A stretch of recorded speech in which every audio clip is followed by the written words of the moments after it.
Mr. Secretary General, fellow delegates, ladies and gentlemen, as I address this hall as President for the final time, let me recount the progress that we've made these last 8 years. From the depths of the greatest financial crisis of our time, we coordinated our response to avoid further catastrophe and return the global economy to growth.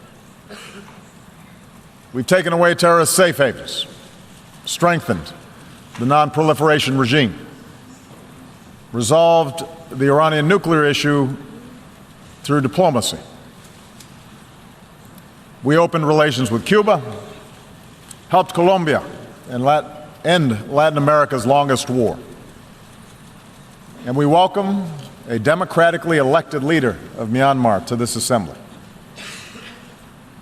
Our assistance is helping people feed themselves, care for the sick, power communities across Africa, and promote models of development rather than dependence. And we have made international institutions like the World Bank and the International Monetary Fund more representative, while establishing a framework to protect our planet from the ravages of climate change. This is important work. It has made a real difference in the lives of our people. And it could not have happened had we not worked together. And yet, around the globe, we are seeing the same forces of global integration that have made us interdependent also expose deep fault lines in the existing international order. We see it in the headlines every day. Around the world, refugees flow across borders in flight from brutal conflict. Financial disruptions continue to weigh upon our workers and entire communities. Across vast swaths of the Middle East, basic security, basic order has broken down. We see too many governments muzzling journalists and quashing dissent and censoring the flow of information. Terrorist networks use social media to prey upon the minds of our youth, endangering open societies and spurring anger against innocent immigrants and Muslims. Powerful nations contest the constraints placed on them by international law. And this is the paradox that defines our world today. A quarter century after the end of the Cold War, the world is by many measures less violent and more prosperous than ever before. And yet our societies are filled with uncertainty and unease and strife. Despite enormous progress, as people lose trust in institutions, governing becomes more difficult, and tensions between nations become more quick to surface. And so I believe that at this moment, we all face a choice. We can choose to press forward with a better model of cooperation and integration, or we can retreat into a world sharply divided and ultimately in conflict along age-old lines of nation and tribe and race and religion. I want to suggest to you today that we must go forward and not backward. I believe that as imperfect as they are, the principles of open markets and accountable governance, of democracy and human rights and international law that we have forged remain the firmest foundation for human progress in this century. I make this argument not based on theory or ideology, but on facts. facts that all too often we forget in the immediacy of current events. Here's the most important fact. The integration of our global economy has made life better for billions of men, women, and children. Over the last 25 years, the number of people living in extreme poverty has been cut from nearly 40% of humanity to under 10%. That's unprecedented. And it's not an abstraction. It means children have enough to eat. Mothers don't die in childbirth. Meanwhile, cracking the genetic code promises to cure diseases that have plagued us for centuries. The internet can deliver the entirety of human knowledge to a young girl in a remote village on a single handheld device. In medicine and in manufacturing and education and communications, we're experiencing a transformation of how human beings live on a scale that recalls the revolutions in agriculture and industry. And as a result, a person born today is more likely to be healthy, to live longer, and to have access to opportunity than at any time in human history. Moreover, the collapse of colonialism and communism has allowed more people than ever before to live with the freedom to choose their leaders. Despite the real and troubling areas where freedom appears in retreat, the fact remains that the number of democracies around the world has nearly doubled in the last 25 years. In remote corners of the world, citizens are demanding respect for the dignity of all people, no matter their gender or race or religion or disability or sexual orientation. And those who deny others dignity are subject to public reproach. An explosion of social media has given ordinary people more ways to express themselves and has raised people's expectations for those of us in power. Indeed, our international order has been so successful that we take it as a given that great powers no longer fight world wars, that the end of the Cold War lifted the shadow of nuclear Armageddon, that the battlefields of Europe have been replaced by peaceful union, that China and India remain on a path of remarkable growth. I say all this not to whitewash the challenges we face or to suggest complacency. Rather, I believe that we need to acknowledge these achievements in order to summon the confidence to carry this progress forward and to make sure that we do not abandon those very things that have delivered this progress. In order to move forward, though, we do have to acknowledge that the existing path to global integration requires a course correction.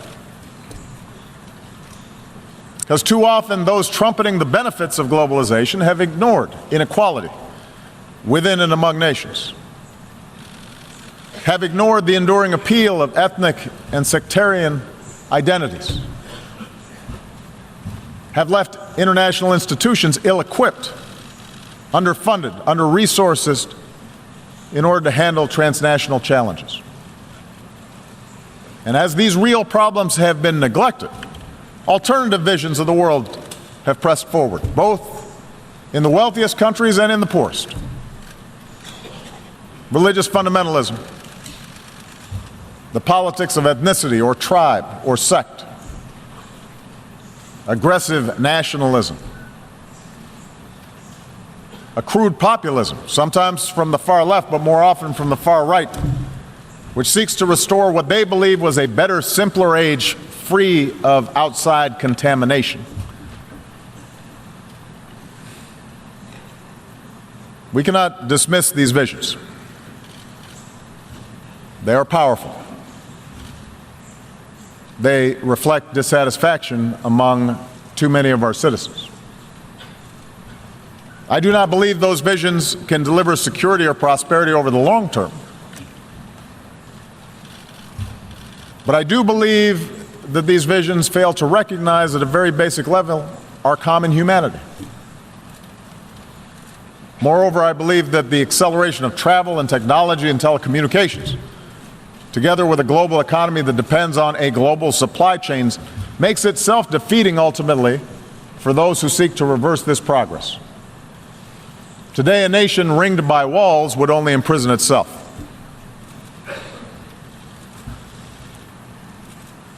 So the answer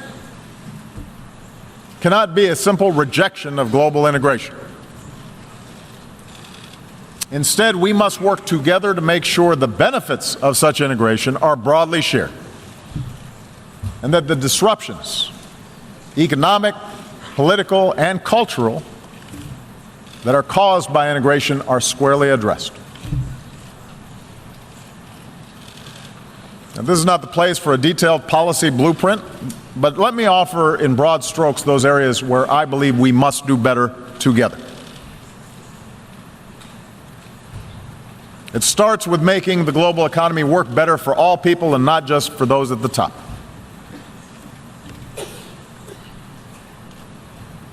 While open markets, capitalism have raised standards of living around the globe, globalization combined with rapid progress in technology has also weakened the position of workers and their ability to secure a decent wage. In advanced economies like my own, unions have been undermined, and many manufacturing jobs have disappeared. Often, those who benefit most from globalization have used their political power to further undermine the position of workers. In developing countries, labor organizations have often been suppressed, and the growth of the middle class has been held back by corruption and underinvestment. Mercantilist policies pursued by governments with export-driven models threaten to undermine the consensus that underpins global trade. And meanwhile, global capital is too often unaccountable. Nearly $8 trillion stashed away in tax havens, and a shadow banking system that grows beyond the reach of effective oversight. A world in which 1% of humanity controls as much wealth as the other 99% will never be stable. I understand that the gaps between rich and poor are not new, but just as the child in a slum today can see the skyscraper nearby, technology now allows any person with a smartphone to see how the most privileged among us live and the contrast between their own lives and others. Expectations rise then faster than governments can deliver, and a pervasive sense of injustice undermines people's faith in the system. So how do we fix this imbalance? We cannot unwind integration any more than we can stuff technology back into a box, nor can we look to failed models of the past. If we start resorting to trade wars, market-distorting subsidies, beggar-thy-neighbor policies, an over-reliance on natural resources instead of innovation, these approaches will make us poor collectively, and they are more likely to lead to conflict. And the stark contrast between, say, the success of the Republic of Korea and the wasteland of North Korea shows that central planned control of the economy is a dead end. But I do believe there's another path, one that fuels growth and innovation and offers the clearest route to individual opportunity and national success. It does not require succumbing to a soulless capitalism that benefits only the few, but rather recognizes that economies are more successful when we close the gap between rich and poor, and growth is broadly based. And that means respecting the rights of workers so they can organize into independent unions and earn a living wage. It means investing in our people, their skills, their education, their capacity to take an idea and turn it into a business.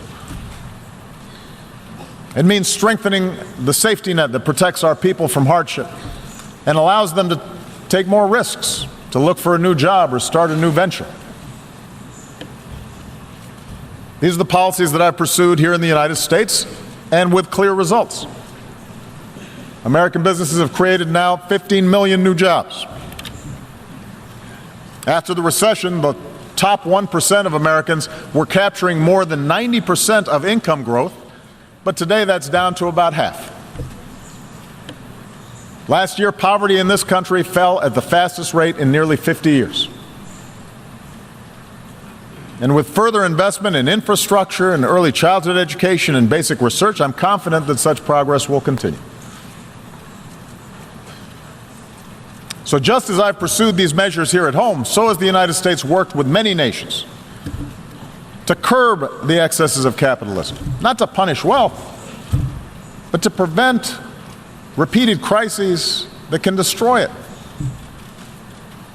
That's why we've worked with other nations to create higher and clearer standards for banking and taxation. Because a society that asks less of oligarchs than ordinary citizens will rot from within. That's why we've pushed for transparency and cooperation in rooting out corruption and tracking illicit dollars. Because markets create more jobs when they're fueled by hard work and not the capacity to extort a bribe. That's why we've worked to reach trade agreements that raise labor standards and raise environmental standards, as we've done with the Trans-Pacific Partnership, so that the benefits are more broadly shared. And just as we benefit by combating inequality within our countries, I believe advanced economies still need to do more to close the gap between rich and poor nations around the globe. This is difficult politically. It's difficult to spend on foreign assistance. But I do not believe this is charity. For the small fraction of what we spent at war in Iraq, we could support institutions so that fragile states don't collapse in the first place, and invest in emerging economies that become markets for our goods. It's not just the right thing to do, it's the smart thing to do. And that's why we need to follow through on our efforts to combat climate change. If we don't act boldly, the bill that could come due will be mass migrations and cities submerged and nations displaced and food supplies decimated and conflicts born of despair. The Paris Agreement gives us a framework to act, but only if we scale up our ambition. And there must be a sense of urgency about bringing the agreement into force and helping poorer countries leapfrog destructive forms of energy. So for the wealthiest countries, a green climate fund should only be the beginning. We need to invest in research and provide market incentives to develop new technologies and then make these technologies accessible and affordable for poorer countries. And only then can we continue lifting all people up from poverty without condemning our children to a planet beyond their capacity to repair. So, we need new models for the global marketplace, models that are inclusive and sustainable. And in the same way, we need models of governance that are inclusive and accountable to ordinary people. I recognize not every country in this hall is going to follow the same model of governance. I do not think that America can or should impose our system of government on other countries. But there appears to be a growing contest between authoritarianism and liberalism right now. And I want everybody to understand, I am not neutral in that contest. I believe in a liberal political order. An order built not just through elections and representative government, but also through respect for human rights and civil society and independent judiciaries and the rule of law. I know that some countries which now recognize the power of free markets still reject the model of free societies. And perhaps those of us who have been promoting democracy feel somewhat discouraged since the end of the Cold War, because we've learned that liberal democracy will not just wash across the globe in a single wave. It turns out building accountable institutions is hard work, the work of generations. The gains are often fragile. Sometimes we take one step forward and then two steps back. In countries held together by borders drawn by colonial powers, with ethnic enclaves and tribal divisions, politics and elections can sometimes appear to be a zero-sum game.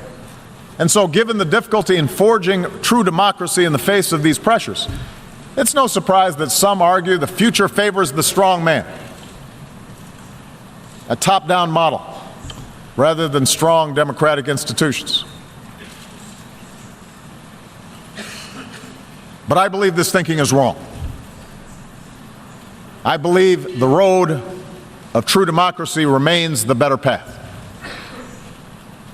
I believe that in the 21st century, economies can only grow to a certain point until they need to open up, because entrepreneurs need to access information in order to invent. Young people need a global education in order to thrive. Independent media needs to check the abuses of power. Without this evolution, ultimately expectations of people will not be met. Suppression and stagnation will set in. And history shows that strong men are then left with two paths: permanent crackdown, which sparks strife at home, or scapegoating enemies abroad, which can lead to war. Now, I will admit, my belief that governments serve the individual and not the other way around is shaped by America's story.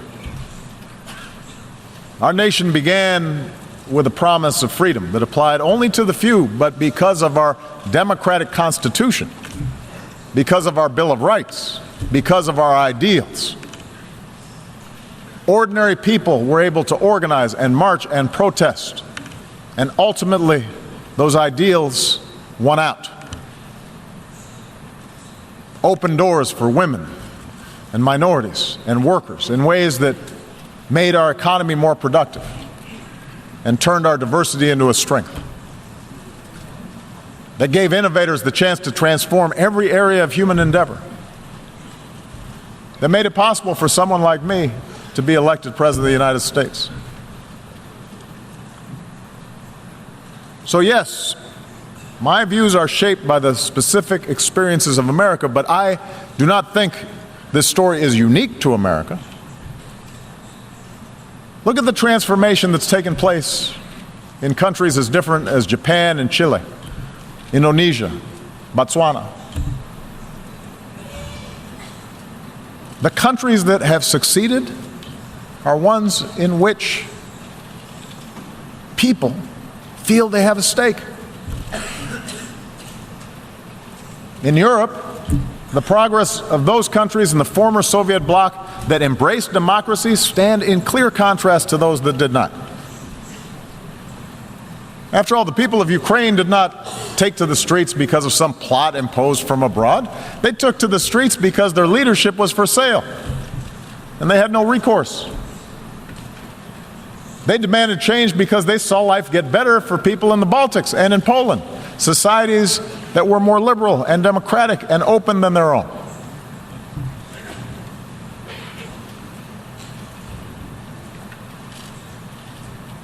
So those of us who believe in democracy, we need to speak out forcefully, because both the facts and history, I believe, are on our side.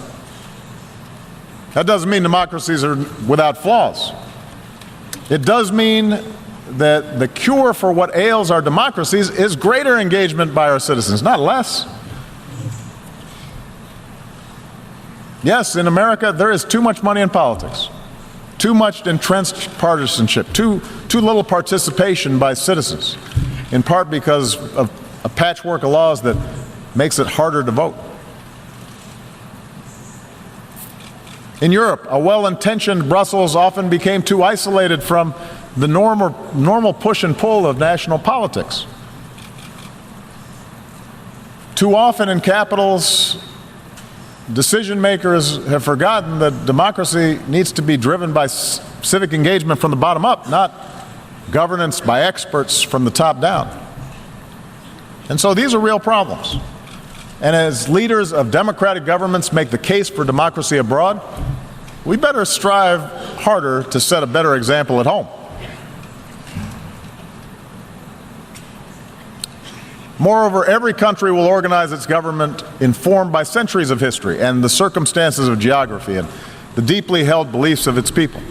So I recognize a traditional society may value unity and cohesion more than a diverse country like my own, which was founded upon what at the time was a radical idea, the idea of the liberty of individual human beings, endowed with certain God-given rights. But that does not mean that ordinary people in Asia or Africa or the Middle East somehow prefer arbitrary rule that denies them a voice in the decisions that can shape their lives. I believe that spirit is universal. And if any of you doubt the universality of that desire, listen to the voices of young people everywhere who call out for freedom and dignity and the opportunity to control their own lives.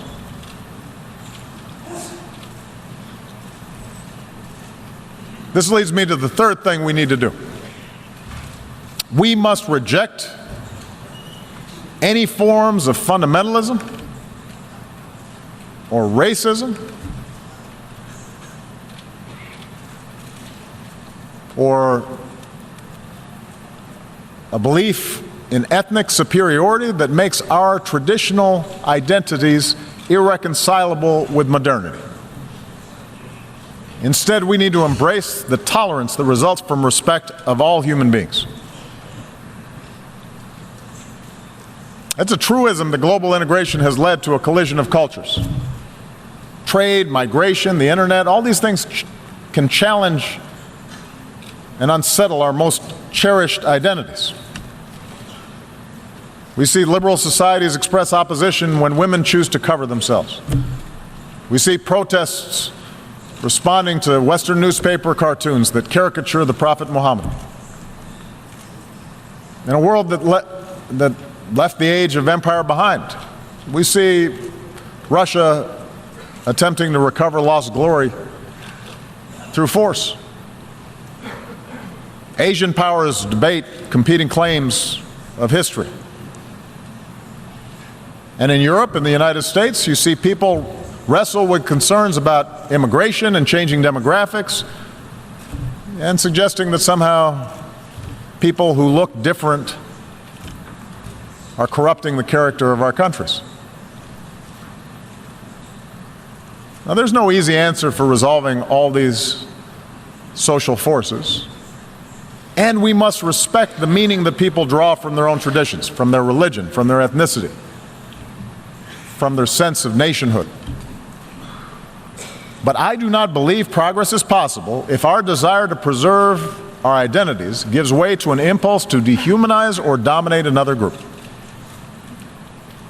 If our religion leads us to persecute those of another faith, if we jail or beat people who are gay, if our traditions lead us to prevent girls from going to school, if we discriminate on the basis of race or tribe or ethnicity, then the fragile bonds of civilization will fray. The world is too small. We are too packed together for us to be able to resort to those old ways of thinking. We see this mindset in too many parts of the Middle East. There, so much of the collapse in order has been fueled because leaders sought legitimacy not because of policies or programs, but by resorting to persecuting political opposition or demonizing other religious sects, by narrowing the public space to the mosque, where in too many places perversions of a great faith were tolerated. And these forces built up for years. and are now at work helping to fuel both Syria's tragic civil war and the mindless medieval menace of ISIL. The mindset of sectarianism and extremism and bloodletting and retribution that has been taking place will not be quickly reversed. And if we are honest, we understand that no external power is going to be able to force different religious communities or ethnic communities to coexist for long. But I do believe we have to be honest about the nature of these conflicts. And our international community must continue to work with those who seek to build rather than to destroy.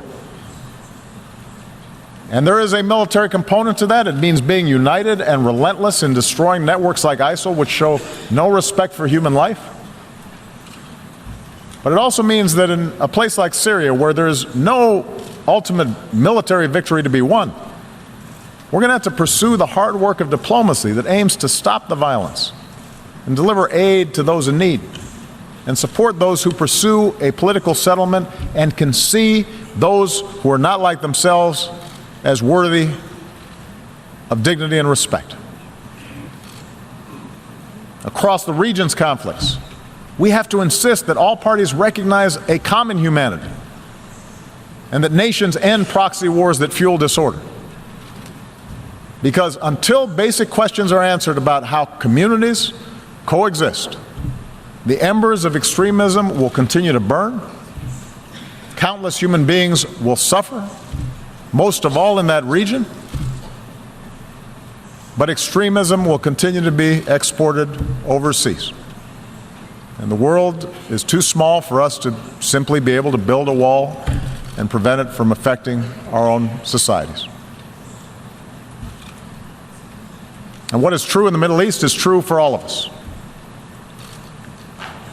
Surely religious traditions can be honored and upheld while teaching young people science and math rather than intolerance. Surely we can sustain our unique traditions while giving women their full and rightful role in the politics and economics of a nation. Surely we can rally our nations to solidarity while recognizing equal treatment for all communities, whether it's a religious minority in Myanmar or an ethnic minority in Burundi or a racial minority right here in the United States. And surely Israelis and Palestinians will be better off if Palestinians reject incitement and recognize the legitimacy of Israel. But Israel recognizes that it cannot permanently occupy and settle Palestinian land.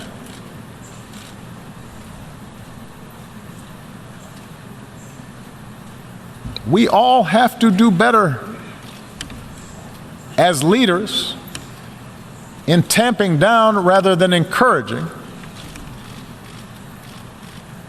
a notion of identity that leads us to diminish others. And this leads me to the fourth and final thing we need to do, and that is sustain our commitment to international cooperation rooted in the rights and responsibilities of nations. As President of the United States, I know that for most of human history, power has not been unipolar.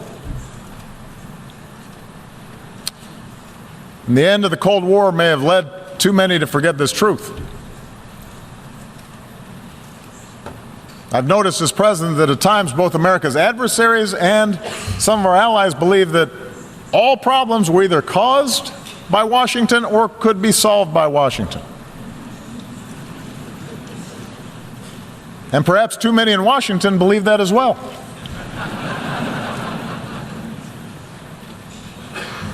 But I believe America has been a rare superpower in human history insofar as it has been willing to think beyond narrow self-interest. That while we've made our share of mistakes over these last 25 years,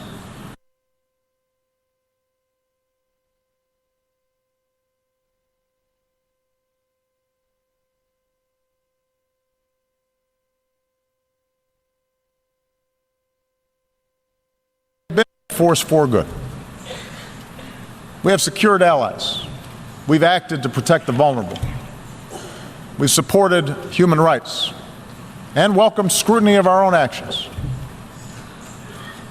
We've bound our power to international laws and institutions. When we've made mistakes, we've tried to acknowledge them. We have worked to roll back poverty and hunger and disease beyond our borders, not just within our borders.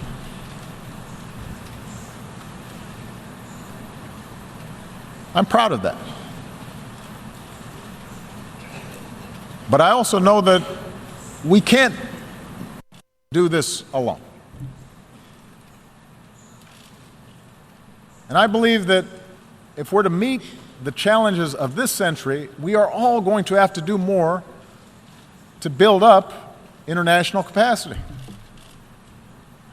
We cannot escape the prospect of nuclear war unless we all commit to stopping the spread of nuclear weapons and pursuing a world without them.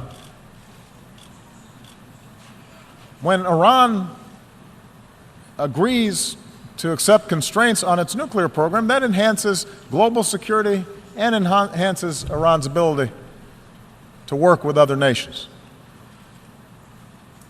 On the other hand, when North Korea tests a bomb, that endangers all of us. And any country that breaks this basic bargain must face consequences. And those nations with these weapons, like the United States, have a unique responsibility to pursue the path of reducing our stockpiles and reaffirming basic norms like the commitment to never test them again. We can't combat a disease like Zika that recognizes no borders. Mosquitoes don't respect walls unless we make permanent the same urgency that we brought to bear against Ebola, by strengthening our own systems of public health, by investing in cures and rolling back the root causes of disease, and helping poorer countries develop a public health infrastructure. We can only eliminate extreme poverty if the sustainable development goals that we have set are more than words on paper. Human ingenuity now gives us the capacity to feed the hungry and give all of our children, including our girls, the education that is the foundation for opportunity in our world. But we have to put our money where our mouths are. And we can only realize the promise of this institution's founding, to replace the ravages of war with cooperation, if powerful nations, like my own, accept constraints. Sometimes I'm criticized in my own country for professing a belief in international norms and multilateral institutions, but I am convinced that in the long run, giving up some freedom of action, not giving up our ability to protect ourselves or pursue our core interests, but binding ourselves to international rules over the long term enhances our security. And I think that's not just true for us.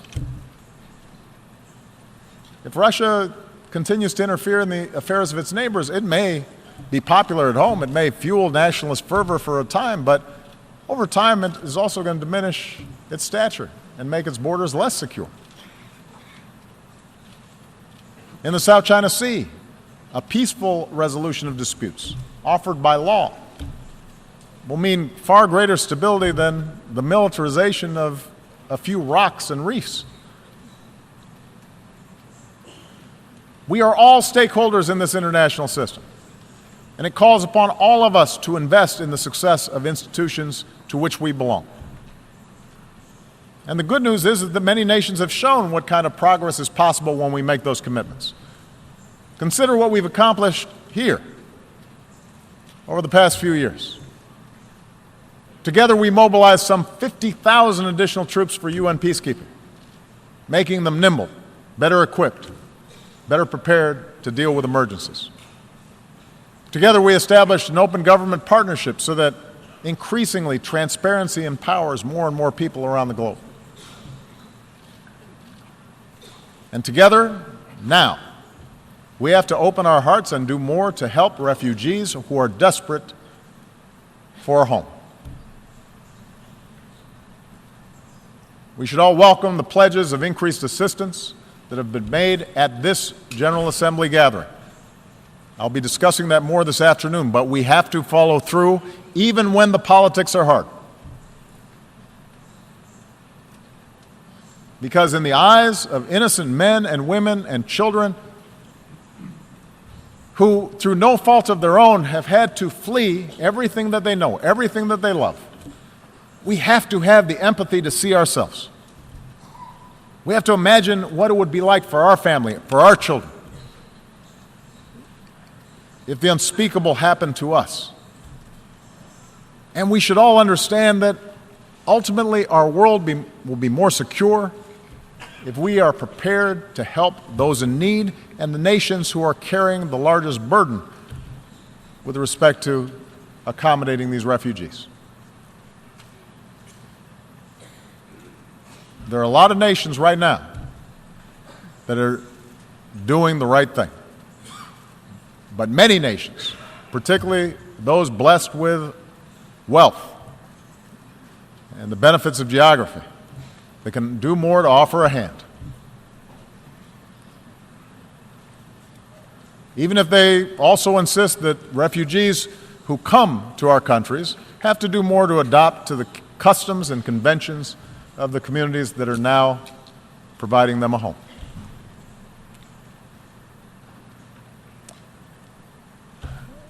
Let me conclude by saying that I recognize history tells a different story than the one that I've talked about here today.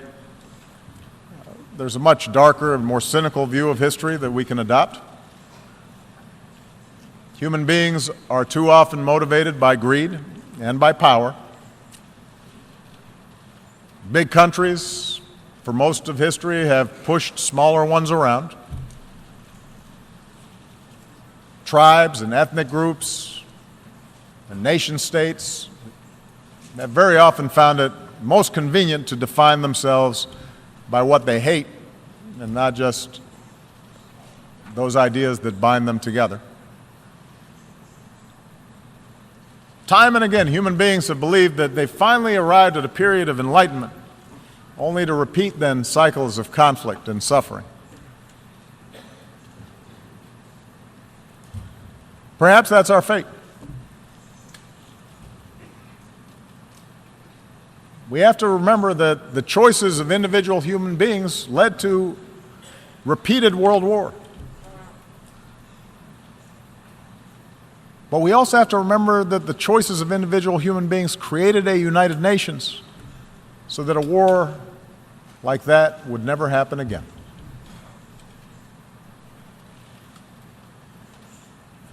Each of us, as leaders, each nation, can choose to reject those who appeal to our worst impulses and embrace those who appeal to our best. For we have shown that we can choose a better history. Sitting in a prison cell, a young Martin Luther King Jr. wrote that human progress never rolls on the wheels of inevitability. It comes through the tireless efforts of men willing to be co-workers with God. And during the course of these 8 years, as I've traveled to many of your nations, I have seen that spirit in our young people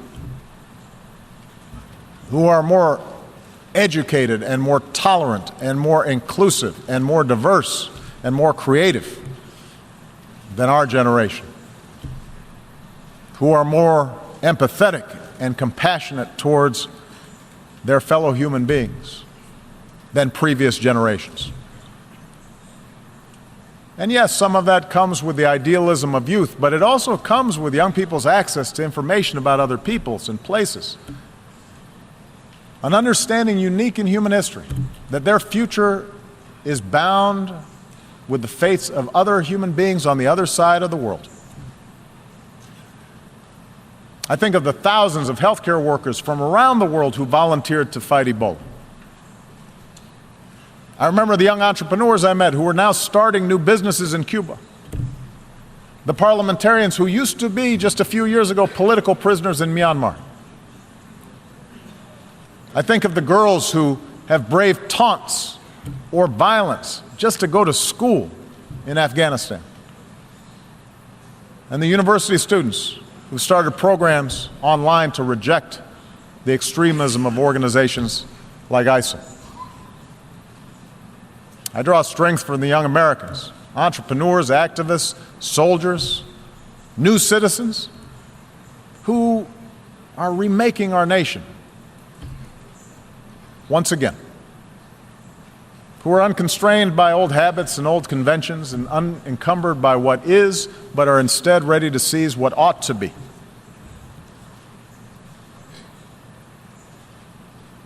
My own family is made up of the flesh and blood and traditions and cultures and faiths from a lot of different parts of the world.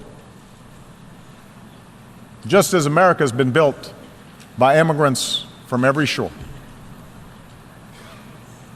And in my own life, in this country, and as president, I have learned that our identities do not have to be defined by putting someone else down, but can be enhanced by lifting somebody else up. That they don't have to be defined in opposition to others, but rather by a belief in liberty and equality and justice and fairness. And the embrace of these principles as universal doesn't weaken my particular pride, my particular love for America. It strengthens it.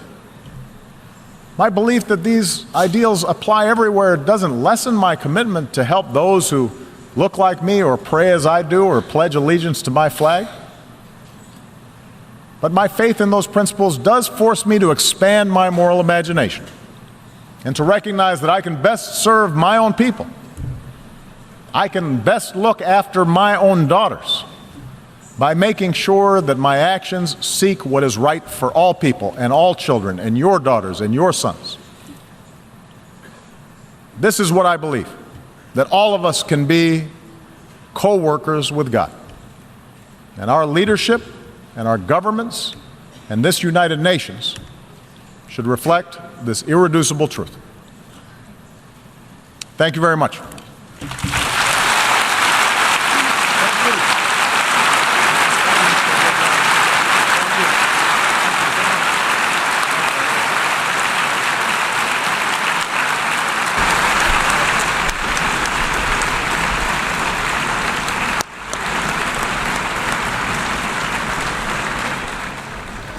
Those are visuals from New York Live, visuals where President Barack Obama has just wrapped up his address to the United Nations General Assembly session. Now this, of course, is his final global address as President of the United States of America. Now he highlighted the achievements and developments of all of mankind, as he also did the global challenges of poverty, inequality and religious extremism. On that note, it's time to take a look at your headlines.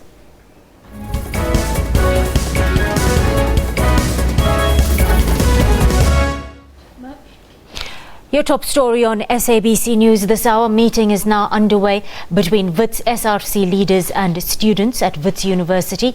They're discussing the way forward following a day of violence, including clashes with police.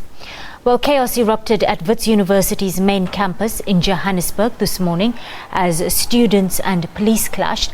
Outraged students had attempted to attack vehicles entering the campus from Empire Road. Now, the protests come after Higher Education Minister Blade Nzimande's announcement of an 8% cap on fee increases for universities next year. Nometu Solwandle is monitoring student protests at the University of Cape Town, where we understand students have dispersed peacefully earlier. Classes were suspended for the day. Well, things have been fairly quiet for most of the morning down here at